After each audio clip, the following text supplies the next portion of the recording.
সবজি চাষে যেখানে লোকসানের গল্প, ফুল চাষে সেখানে সফলতার এক নতুন গল্পগাথা বুনেছেন পাবনার ৩ ভাই।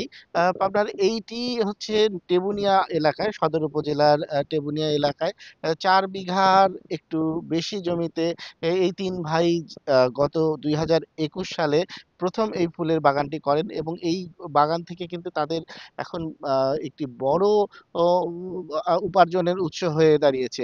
পরবর্তীতে একসময় তারা ৩ ভাই মিলে পরামর্শ করে ফুল চাষের পরিকল্পনা করেন এবং বাঁশঝাড় কেটে এখানে আ তাদের এই জমিতে আ ব ভারত এবং গাজীপুর থেকে ফুলের চারা সংগ্রহ করে ৩৬,০০০ চারা নিয়ে তারা এই বাগানটি শুরু করেন এবং তারপর থেকেই কিন্তু আসলে পেছনে তাকাতে হয়নি।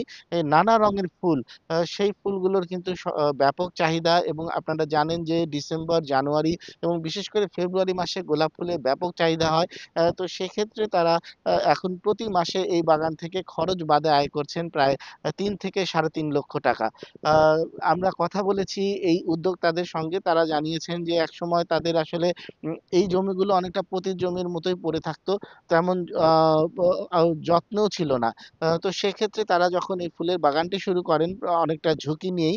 কিন্তু সেই ঝুঁকি কিন্তু তারা আ অল্প সময়ের মধ্যেই আ আ একেবারেই সফলতার পরিণত করেছেন। কারণ যখন চারাগুলো তারা নিয়ে এসেছিলেন, সেই চারাগুলোর থেকেই কিন্তু ফুলের কুঁড়ি ছিল এবং সেই চারাগুলো রোপণের পর সেখান থেকে কিন্তু সেই বছর থেকেই তারা বিক্রি শুরু করেছেন এবং এখন এই এখন ফেব্রুয়ারি মাস চলছে। এই ফেব্রুয়ারি মাসে তাদের কিন্তু সর্বোচ্চ আয় হয় এবং প্রতিদিন তারা এই ফুলগুলো ৳২০ পিস এই বাগান থেকেই বিক্রি করেন এবং পাবনার বিভিন্ন জায়গায় যে বাণিজ্যিক ফুলের দোকানগুলো রয়েছে তারা কিন্তু এখান থেকে ফুল সংগ্রহ করেন এবং তারা নিজেরাও পৌঁছে দিয়ে আসেন। তো সেক্ষেত্রে আসলে এই ফুল থেকে তাদের যে আয় সেটিকে সম্ভাবনার যে গল্প সেটি কিন্তু অনুসরণ অ অন্যরা করতে পারেন বলেই তারা মনে করছেন।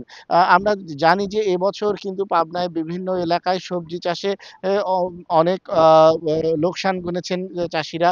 বিশেষ করে ফুলকপি সহ যেই শীতের সবজি সেই সবজিগুলোতে চাষে এবং ব্যাপক লোকসান হয়েছে।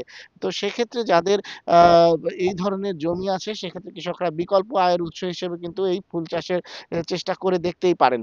আ সেক্ষেত্রে কৃষি বিভাগও সব ধরনের সহযোগিতা দেবে বলে জানিয়েছে। তবে শুরুতে কিছুটা আম আ আ খরচ বেশি, আ তবে সেই খরচ বেশি হলেও এখানে কিন্তু যে ফুলের যে বাজার মূল্য সেই বাজার মূল্য থেকে কৃষকরা কিন্তু আ আ তাদের যে লাভবান হওয়ার বিষয়টি সেটি কিন্তু হতেই পারে।